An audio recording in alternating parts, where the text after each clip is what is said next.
Okay, so next thing we are going to see is a normality. Okay, so what is normality?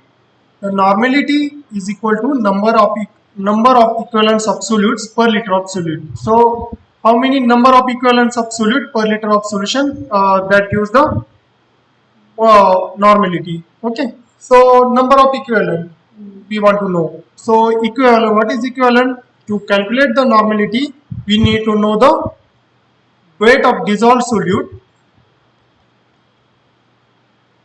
So we want to know the weight of dissolved solute and its equivalent weight. Okay, so weight of dissolved solute and equivalent weight. So when we say normality, under normality we want to calculate number of equivalents. So equivalent we want to calculate means equivalent means how much is dissolved solute divided by equivalent weight. Okay, so we need this. Like in case of previously moles weight divided by molecular weight, here equivalence is equal to weight, dissolved weight in gram divided by equivalent weight. Okay, so one equivalent weight of acid or base is the weight of that atom.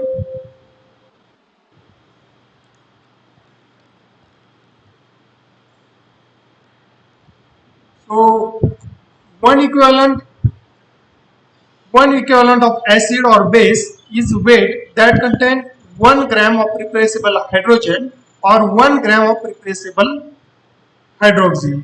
Okay, so one equivalent means the equivalent weight of acid or base means weight that contains 1 gram of replaceable hydrogen or 1 gram of replaceable hydroxyl. The equivalent weight of compound involved in oxidation reduction reaction is weight that provide or accept 1 Faraday of electrons. Okay, so whenever we say equivalent weight of compound that involves oxidation reduction reaction, it means that is a weight that provides or accept 1 Faraday, 1 mole of electron. Okay, so it is in terms of electrons. So equivalent weight is equal to molecular weight divided by N. Okay,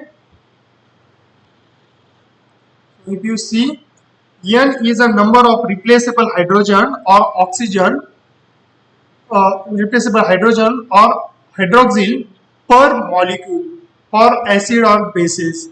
Okay, so whenever we say HCl, so how many H or OH are there? That is N. Or N is a number of electron lost or gained per molecule for oxidizing and reducing agent. Okay, so how much electrons are lost or gained?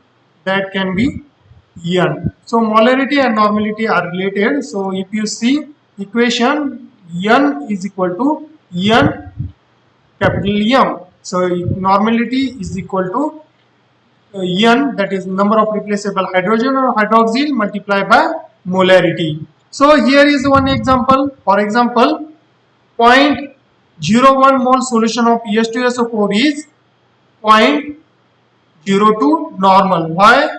Because there are two replaceable hydrogens. So you can see this hydrogen H2. So if you are putting molarity here 0.01 here, multiply it by 2, it is a 0.02 normal solution. So you understand the correlation between the normality and molarity. The normality is N times the molarity. So then it comes weight divided by volume percentage. Percent weight by volume. Weight in a gram of a solute per 100 ml of solution. Okay, so when we say weight percent by volume percent, that is a weight of grams of solute per 100 ml solution. So for example, you have been told that prepare 10% NaCl solution. So how you will prepare? You will take 10 gram of NaCl, you will dissolve in 100 ml of solution. That is a 10% weight by volume solution. Okay, so this is one of the concentration. So right now we are seeing the concentration, different interconversion of the concentration. So this is one of the way the concentration can be referred. Weight by volume percent is commonly used in routine laboratory solutions, and exact concentration are not too important. Okay, so here exact concentration is not important, but we want to calculate the weight by volume. So that is there. So sometimes there is a milligram percent, mg percent. So weight in milligram per 100 ml solution. That is a milligram percent.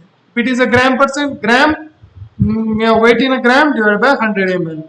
Milligram percentage is used in the clinical laboratories. For example, blood sugar value is a 225 means 225 milligram of glucose per 100 ml of the blood serum. So sometimes we refer the blood glucose as a milligram percent. 220 or 225 milligram means milligram percentage means 225 milligram of glucose can be found in the 100 ml of the blood serum.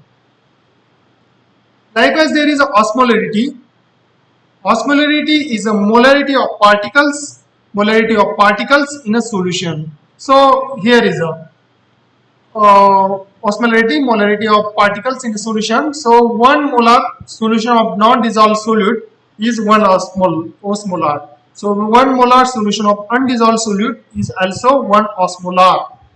So 1 molar, 1 osmolar. The solution contains 6.023 into 10 raised to 23 particles per liter. So this one is a Avogadro's number. So these many particles are contained in a 1 per liter. If you are taking 1 molar undissociated solute, that is 1 osmolar, it means that solution contains 6.023 into 10 raised to 23 particles per liter.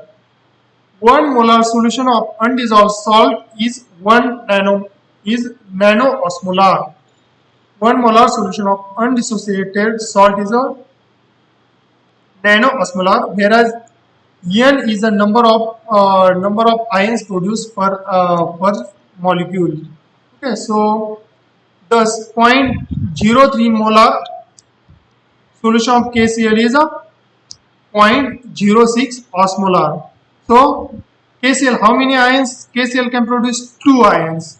So 2 ions KCl can produce means N osmolar. So based on this one, you can take this molarity and multiply it by 2 and you will get 0.06 osmolar.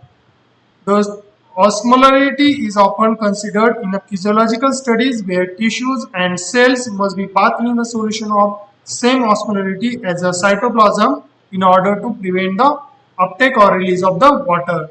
So whenever we are intending the physiological study, in that physiological study this osmolarity is important.